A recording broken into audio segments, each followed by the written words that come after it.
الحمد للہ وحدہ والصلاة والسلام علی من لا نبی بعدہ اما بعد فاعوذ باللہ من الشیطان الرجیم قال اللہ تعالی وَإِن جَاهَدَاكَ عَلَىٰ أَن تُشْرِكَ بِي مَا لَيْسَ لَكَ بِهِ عِلْمٌ فَلَا تُطِعْهُمَا وَصَاحِبْهُمَا فِي الدُّنْيَا مَعْرُوفًا۔ اللہ تعالیٰ کا ارشاد مبارک ہے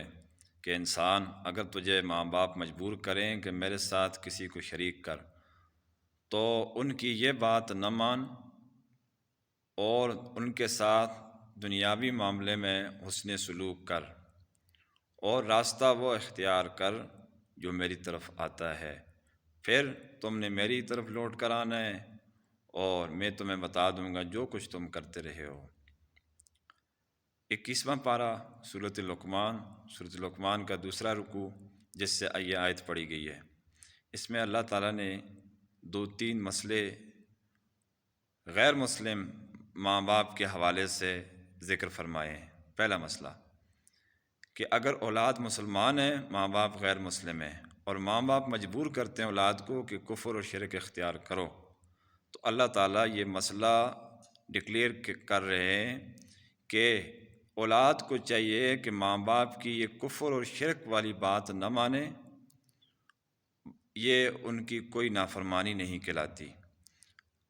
اس کے بعد فرمایا وَصَاحِبْهُمَا فِي الدُّنْيَا مَعْرُوفًا، دنیاوی معاملات میں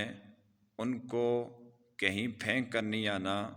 کافر ہونے کی وجہ سے چھوڑنا نہیں ہے، بلکہ ان کے ساتھ دنیاوی معاملات جتنے بھی ہیں وہ کرنے ہیں۔ مثال کے طور پر اب رہائش کی ضرورت ہے، لباس کی، کھانے پینے کی، علاج معالجہ کی، تو جو مسلمان اولاد ہے ان کے ذمہ لازم ہے کہ ماں باپ کو اس طرح وہ سنبھالیں ان تمام امور کے اندر۔ اس کے بعد پھر فرمایا کہ وَاتَّبِعْ سَبِيلَ مَنْ أَنَابَ إِلَيَّ، اس دوران ماں باپ کا جو دین ہے، جو راستہ ہے، وہ تو درست نہیں ہے، وہ تو کفر اور شرک والا راستہ ہے، ہلاکت والا راستہ ہے دین کے اعتبار سے۔ تو اللہ تعالیٰ فرماتے ہیں کہ انسان، اے مسلمان اولاد، راستہ وہ اختیار کرنا، یعنی دین وہ اختیار کرنا جو میری طرف آتا ہے، اور یاد رکھو ثم الی مرجعکم، تم نے پھر میری طرف لوٹ کر آنا ہے، فانبئکم بما کنتم تعملون، اگر اس میں ذرا بھی کچھ کوتاہی کی ماں باپ کے حقوق میں یا دینی سلسلے میں، تو میں تمہیں تمام باتیں نامہ اعمال سے دکھا کر بتاتا رہوں گا جو کچھ تم عمل کرتے رہو۔ بہرحال آیت مبارکہ کے اندر آپ نے دیکھ لیا کہ ماں باپ اگر غیر مسلم ہوں تو صرف کفر اور شرک والی ان کی بات جس میں وہ اولاد کو مجبور کریں وہ ماننی جائز نہیں ہے، وہ نافرمانی نہیں کہلاتی ہے۔ اس کے علاوہ دنیاوی معاملات جتنے بھی ہیں، خدمت ہے، جو کچھ بھی ہے، بہرحال وہ ماں باپ کے ساتھ کرنا اولاد کا حق بنتا ہے۔ تو جب دین اسلام اتنے خصوصیات والا دین ہے اور اتنے انصاف والا دین ہے، اللہ سبحانہ و تعالیٰ اپنے بندوں پر بہت مہربان ہے کہ ماں باپ کے احسان کو حالت کفر میں بھی اللہ تعالیٰ نے نظر انداز کرنے کا حکم کسی بھی اولاد کو استثناء اس چیز کا اس حوالے سے نہیں دیا۔ تو لہٰذا جب ماں باپ مسلمان ہوں تو اس صورت میں تو اول تو اللہ تعالیٰ کا دین اسلام کی روشنی عطا کرنے کا بہت بڑا احسان ہے، اور اس کے بعد پھر جو ہے ان کا وجود بڑی رحمت ہے۔ تو اس صورت میں کیسے نافرمانی جائز ہے، کس طرح جو ہے لاپرواہی جائز ہے، کس طرح ان کو اولڈ ہاؤس میں لے جا کر پھینک دیا جاتا ہے خدا نخواستہ، تو ماں باپ کو بوجھ سمجھا جاتا ہے، ماں باپ کو نظر انداز کیا جاتا ہے، ماں باپ سے لاپرواہی اور غفلت کی جاتی ہے۔ حدیث مبارکہ کے اندر بھی یہ آتا ہے کہ ایک صحابی نبی علیہ السلام کی خدمت میں حاضر ہوئے، پوچھنے لگے یا رسول اللہ آپ مجھے اجازت مرحمت فرمائیں کہ میں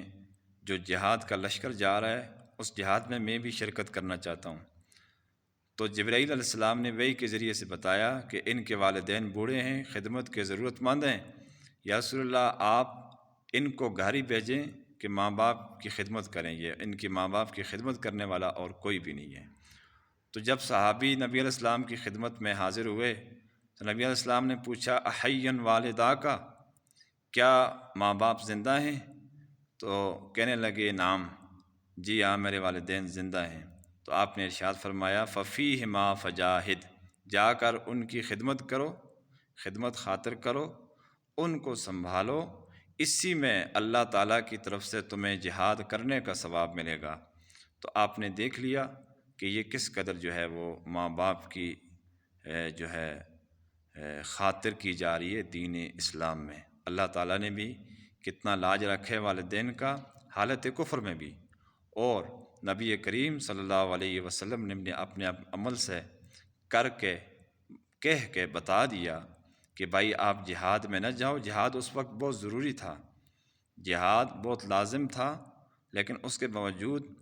جو ہے اسلام کے اندر منصفانہ طریقہ، حکمت بھرا طریقہ یہ تھا کہ یہ شخص جہاد میں نہ جائے۔ ضرورت اس بات کی ہے کہ ماں باپ اس کے محتاج ہیں، بوڑھے ہیں، خدمت کے ضرورت مند ہیں، تو لہٰذا اور خدمت کرنے والا بھی کوئی نہیں ہے، تو ان کو جہاد سے روک کر ماں باپ کی خدمت میں جہاد کے ثواب کی ان کو بشارت سنا دی، لیکن بھیجا ان کو ماں باپ کی خدمت ہی کی طرف برار۔ اللہ تعالی ہم سب کو ان باتوں پر صحیح طریقے سے عمل پیرا ہونے کی اور ماں باپ کی خدمت کی اور ماں باپ کے حقوق پہچاننے کی توفیق عطا فرمائے۔ وآخر دعوانا ان الحمد للہ رب العالمین۔